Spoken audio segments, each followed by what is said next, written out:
નમસ્કાર વાલા વિદ્યાર્થી મિત્રો, હું કનુભાઈ ગુરુજી આપ સૌનું હાર્દિક સ્વાગત કરું છું. વિદ્યાર્થી મિત્રો, આજે આપણે સ્વાધ્યાય 9.1 નો દાખલા નંબર 13 શીખીશું. સૌપ્રથમ આ દાખલાની રકમનો અભ્યાસ કરીએ. દરિયાની સપાટીથી 75 મીટર ઊંચી દીવાદાંડી પરથી અવલોકન કરતા દરિયામાં રહેલા બે વહાણના અવક્ષેપ કોણના માપ 30° અને 45° માલુમ પડે છે. જો એક વહાણ બીજાની બરાબર પાછળ હોય અને બંને વહાણ દીવાદાંડીની એક જ બાજુ પર આવેલા હોય તો બંને વહાણ વચ્ચેનું અંતર શોધો. અહીંયા એ આગળ ઉભેલ વ્યક્તિ બંને વહાણનું અવલોકન કરે છે.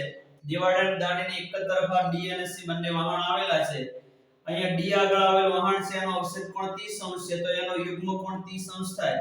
સમાંતર રેખાઓ છે એટલે યુગ્મ કોણના માપ સરખા હોય. આ 30 છે તો D પણ 30 મળશે. પછી વહાણ C છે, ત્યાં પણ અવક્ષેપ કોણ 45° મળે છે, એટલે આ 45 છે તો આ પણ કેટલો હોય? 45 હોય. આ બંને વહાણ વચ્ચેનું અંતર આપણે DC શોધવું છે. જો ખૂબ જ સરળ છે. આની અંદર આપણે tan 30 લઈને આખા BD શોધી લઈશું અને tan 45 લઈ અને BC શોધીશું. આખા BD માંથી આ BC બાદ કરશો એટલે DC આપણને મળી જશે. ખૂબ જ સરળ દાખલો છે, પૂરેપૂરું ધ્યાન આપજો. બેઝિકના પેપરની અંદર આ દાખલો પૂછી શકાય એવો છે. સૌપ્રથમ પહેલું સ્ટેપ આપણું પતી ગયું છે. રકમ પરથી આકૃતિ દોરવી એ આપણું પહેલું સ્ટેપ છે. બીજું સ્ટેપ છે આકૃતિનું વર્ણન કરવું. તો નાનકડું વર્ણન કરી દઈએ. અહીંયા આકૃતિમાં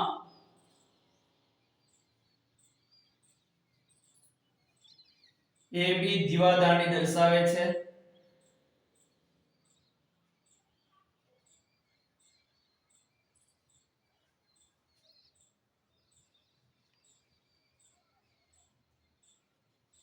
તથા D અને C, અથવા C અને D લખો તો ચાલે. તથા C અને D એ વહાણના સ્થાન દર્શાવે છે.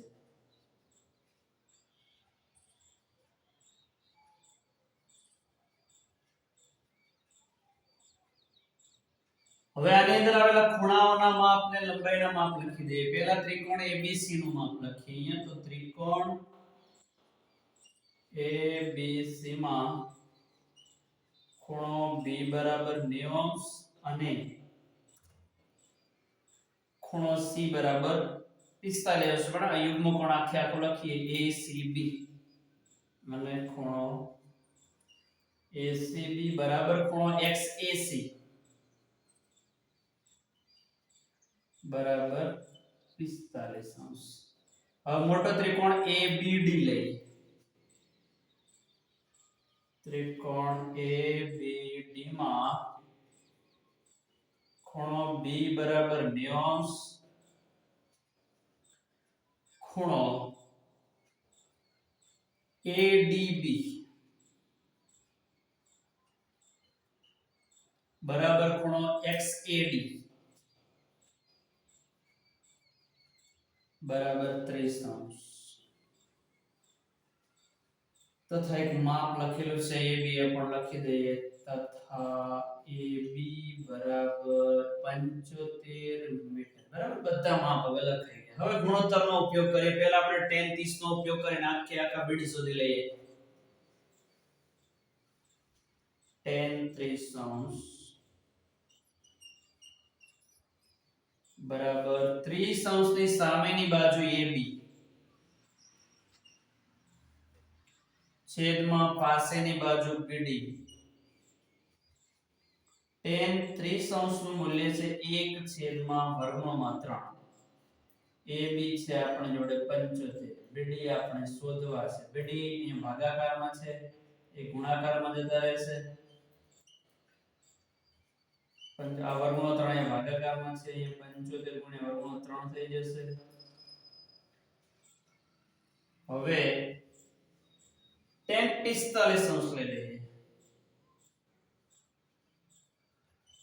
tan 45° બરાબર 45 ની સામેની બાજુ AB પાસેની બાજુ BC.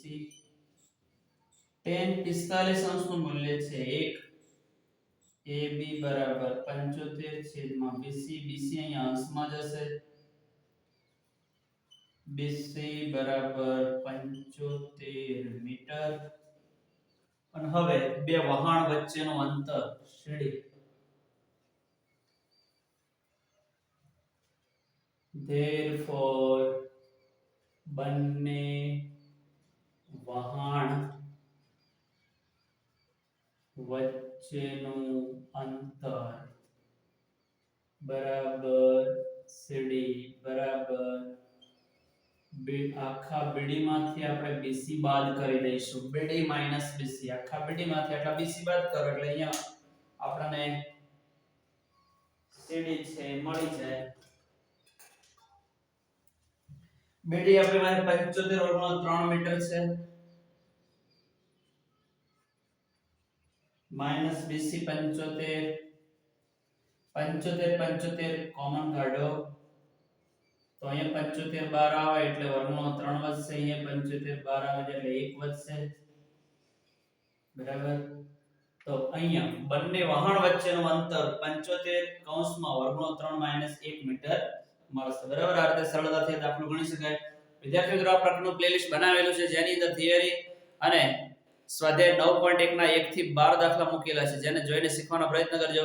જો વિદ્યાર્થી મિત્રો હજુ તમે મારી ચેનલને સબસ્ક્રાઇબ ના કરી હોય તો સબસ્ક્રાઇબ કરી દેજો. Thank you very much. ખૂબ ખૂબ ધન્યવાદ. જય માં સરસ્વતી.